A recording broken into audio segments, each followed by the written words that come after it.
Hello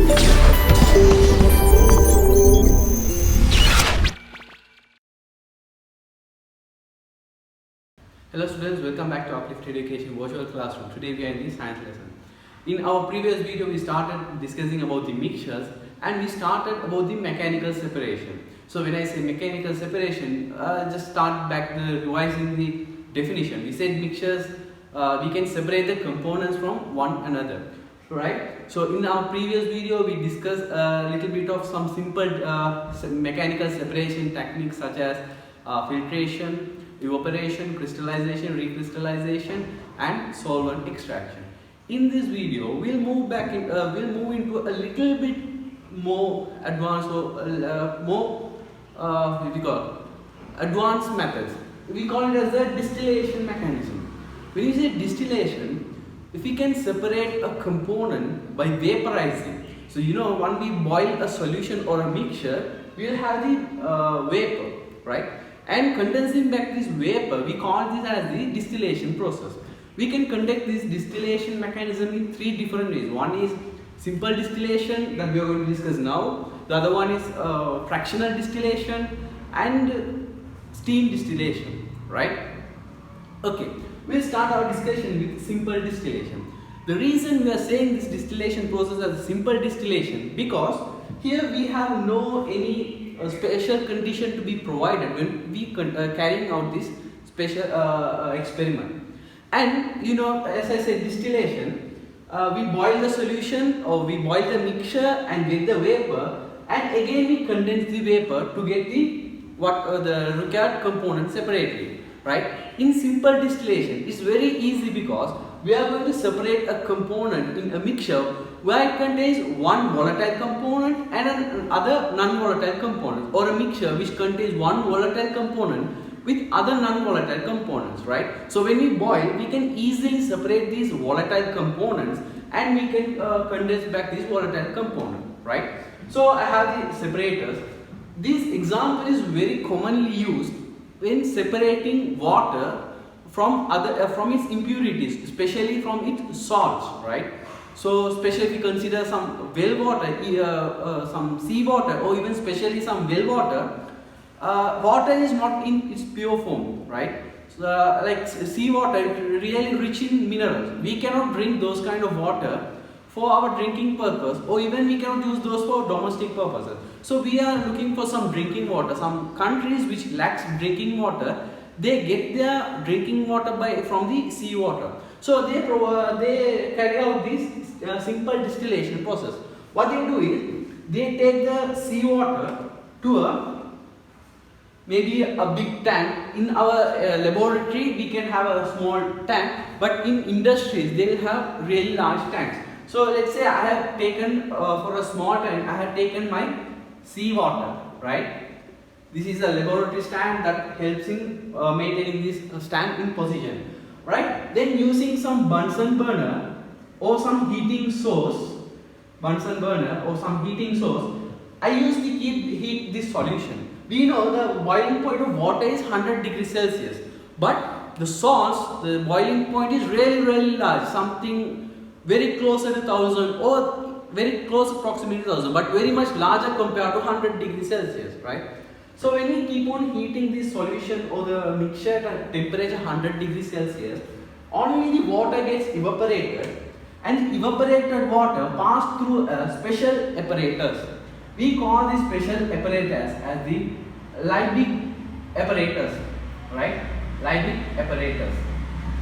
The speciality of this Liebig apparatus is, once the evaporated water passes this Liebig apparatus as the vapor, what we do is we have two special openings or special covering or set of pipes passing through this Liebig apparatus in a spiral shape, right? In these pipes or canals, what we do is we pass the water in the opposite direction to the direction of this vapor travels. Especially the vapor travels from top to bottom, right? So we send the water from the lower portion, we call it as a water inlet position. We can send water using some taps or high pressure mechanism from bottom to top, right? So what happens is water travels from bottom to top in a spiral shape. The reason why we send the opposite direction, this increase the contact between the vapor and the water, right? So the water that we send absorbs the heat energy from the vapor and makes the water passing through this to be condensed, and the condensed water can be collected in a jar at the tip, right? So we call this mechanism of sending water in the opposite direction as the counter current mechanism, right? Now let us look at about the second type of distillation process. We call it as the fractional distillation. When we were discussing about the simple distillation, it was very easy because we have a mixture where we have only one volatile component, the rest are non-volatile. But when we have a mixture with more than one type of volatile mixture, let me consider I have a mixture, I have components A, B and C, right? Let me say all A, B, C are volatile components, right? Now I cannot perform simple distillation, right? So I have to move to another special distillation. We call it as this fractional distillation. In this fractional distillation, it's not really compatible doing in the laboratories. These are really performed in high industries which has a bigger column, right?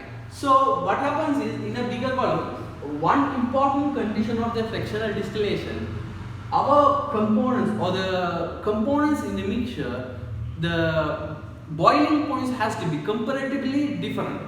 That means when I consider the boiling point of A, B and C, if the boiling points are like 50 degrees Celsius, 51 degrees Celsius and 55 degrees Celsius, I cannot maintain a difference in temperature between these three components, right? Or it is very difficult to maintain the temperature between 50 and 51 in an industrial level, right? So I cannot perform with these three examples. Rather than this, I need to go for A has to be a temperature 50 degrees Celsius, B has to be a temperature of 80 degrees Celsius, and the other one has to be a temperature of 100 degrees Celsius, right? I'm not saying exactly these values. You can see there is a difference in temperatures, right? 30 at 20, some sort of there should be a difference of a bigger value in their boiling points, right? So this is what I mean by there should be a difference in considerable difference in their boiling points. So when I take the components or the volatile components with considerably different boiling points or volatile temperatures, what I can perform is using some inlet pump. Okay, so before I come into the mechanism, I can give you an example that makes the understand very easy. The main example, the technique that is used in petroleum industries. You know how the petroleum is formed, right? We have the crude oil that gives us the all what we need: the petrol, diesel, super petrol, super diesel, kerosene, tar, and so many other purposes. But we get it from a mixture. We call it as the crude oil. Just think of that example. What we do is we insert the mixture at this point and we give a really large temperature, right? It's industrially performed, right? So a high temperature can be performed. When the high temperature is provided at the bottom, the temperature at the lower level will be really high, and on the top, when going on top, gradually the temperature will decrease, and at the top we will get a lower value compared to the upper value. Let me say I am maintaining a temperature about 300 degrees Celsius at this point. On the next column, the temperature will be maintained about 250 degrees Celsius to 300 degrees Celsius. When I go to the next stand, the temperature difference will be something 200 degrees Celsius to, or we call 150 degrees Celsius to 200 degrees Celsius. Here 100 to 150. Here it will be something like 50 to 100. Here we can have different various range of temperature. So I am not exactly taken this example like in petroleum industry. So what happens is different components has different boiling points. So the boiling point which has a closer proximity this 300 degrees Celsius will be settled at this point, and all the other volatile component which has a lesser temperature than 300 degrees Celsius will easily vaporize and move to the relevant upper tanks, right? In the second tank, the components which has a boiling point more than the range like 250 to 300 degrees Celsius will settle here, and the components which has a lower boiling point than this will move to the next column, right?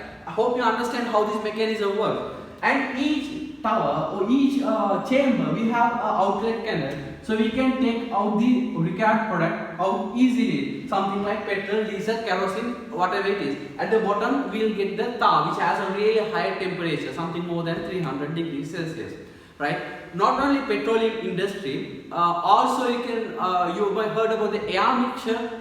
It contains different gases like nitrogen, oxygen, and carbon dioxide. So when you think about the since the nitrogen and oxygen are really high percentage, what we do is when we extract this kind of gases, something similar this tank might be not the same as this tank. What we do is we cool it to a very lower temperature, might be around minus 200 degrees Celsius, and when we insert this air mixture, and we keep on increasing the temperature of the mixture. So when it reaches the boiling point of nitrogen, something around 196 degrees Celsius, we can get the nitrogen out as a vapor. Then when we keep on increasing the temperature further, something like 180 to 185 degrees Celsius, we can extract oxygen, and further when we are increasing the temperature, something around 170 to 175, we can extract carbon dioxide. Something like this, we can keep on extracting each components one by one using this fractional distillation process.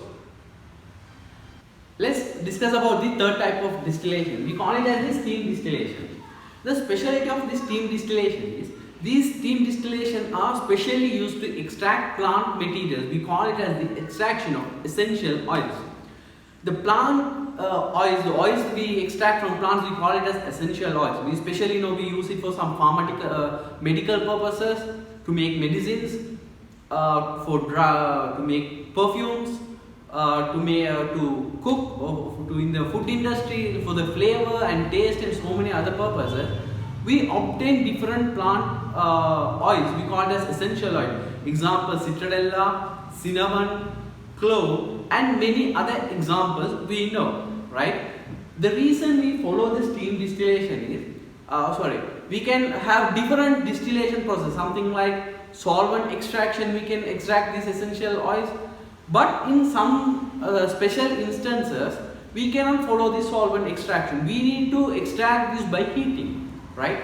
But the boiling point or the extraction temperature is really high compared to boiling point of water. It's something like 170, 200 degrees Celsius, some sort of big temperature, right? But if we directly heat by keeping just we call a tank, and if we directly heat or if we directly hold it to a flame, there is a problem because since these are organic compounds, they are very sensible, right? They are very sensitive. They can undergo some sort of other reactions, and we might not end up getting the required product, right? In order to avoid this, we have to heat these substances under a lower temperature, but in order to extract, we need to heat it to a high temperature. So that's why we prefer following this steam distillation process. When we are following this steam distillation, the best advantage is there's a special theory that comes with. When we mix some sort of impurities with water, right? If that impurity really dissolves well with water, the boiling point of the water increase more than 100 degrees Celsius. In other hand, if we mix another impurity which is less soluble in water, the boiling point of water reduces less than its boiling point, that is less than 100 degrees Celsius. So when I say impurities, it's not always dirt. Anything other than water, we call it as the impurity. So in this case, I have taken examples of cinnamon leaves. If I mix cinnamon leaves with water, now the cinnamon leaf is an impurity for this water, right? And we know these cinnamon leaves are organic compounds and water is inorganic compound. In your previous grades, you would have discussed about this organic, inorganic stuff. Organic compounds do not really dissolve well with inorganic. That means the cinnamon extracts that do not dissolve really well with this water, right? So since the solubility is less in water, the boiling point of the solution has now reduced less than the boiling point of water, right? So what we do is now we can directly heat using a Bunsen burner, and also what we do is we take water to another vessel and we heat it. So we allow only the steam to pass to this solution, right? Now steam is going to uniformly heat this cinnamon water mixture, right? So what I have here is water. I heat water and I get steam. The steam is at 100 degrees Celsius. So this allow us to maintain this mixture at a temperature of 100 degrees Celsius, right? So once I was heating this solution for 100 degrees Celsius, the vapor was passing through these nostrils, and this solution will start forming its water vapor and essential oil vapor, right? So the specialty is, really we need to provide a higher temperature to get the vapors of the essential oil, but using this apparatus, now we are heating at a lower temperature, something at a boiling point of the water, right? Now through these nostrils we will get the vapor that contains water as well as the our required essential oil. It can be any other plant part, even it can be clove or citronella, whatever.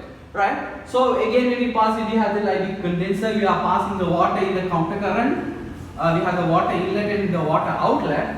So what happens is the vapor condenses and we can collect it into another vessel, right? So now we have a knowledge about the organic and inorganic stuff. Automatically, like something similar to coconut, mixing a coconut oil with water, it automatically forms two layers. Water on one layer and citronella oil in another layer, so we can easily separate this. So if we have some other difficulties, or in addition to this, we can perform the solvent extraction method to purely extract these essential oils.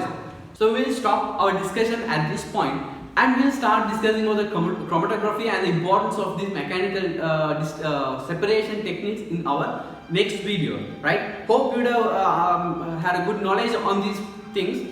And if you have any doubts, questions, or even suggestions, feedbacks, you are free to use the comment section. Thank you.